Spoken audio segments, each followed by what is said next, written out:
This dilapidated 4-bedroom bungalow is home to 86-year-old Chawendana Kaura, his 21 children, and several grandchildren. A carpenter by trade and farmer by heritage, Chawendana, who's from what used to be Maitama village, says if things were done right in Nigeria, he and his Gbagyi kinsmen will be rich.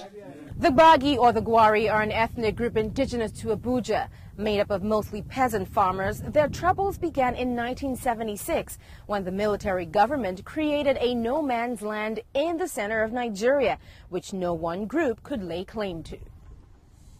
But the land earmarked by the government was already owned by the Gbagyi, all 8,000 square kilometers of it. By the early 90s, Chawendana and hundreds of families like his were expelled at gunpoint when they wouldn't leave the land. They told us that as they've taken over these lands and our homestead, that they'll resettle us elsewhere, give us free land for future expansion and lands for farming. They also said they were going to provide potable drinking water for us. In short, they promised us all modern infrastructures, but as I speak to you, we have not seen a single thing. One of the fastest growing and most expensive cities in Africa, Abuja is the political capital of West Africa and regional hub to the diplomatic and international community. The presidential villa, the National Assembly, Parliament, and various luxury hotels, all prime real estate, now occupy land the Gbagyi say wasn't paid for, including right here, now home to the Transcorp Hilton, a piece of land which used to house one of Chawendana's farms. At first they said they were going to give us 7,000 naira each, but to our surprise what they gave us was 1,000 naira each.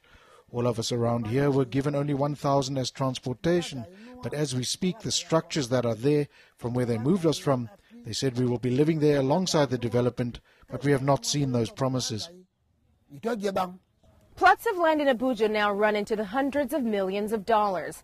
The Gbagyis are demanding that the government not only repay them in the region of 900 million for the land it took, but also resettle and recognize them politically and economically. But it's not that simple. The Nigerian constitution, which doesn't recognize a territory as a state or the original inhabitants as a group within the territory, will need to be changed. Analysts say the tribe lacks the finances and political connections needed to drive the Gbagyi land issue to the top of the national agenda. Frustrated, the Gbagyis are threatening to one day bring the capital to a standstill if the issue is not addressed once and for all. Aduria Chumba, Abuja.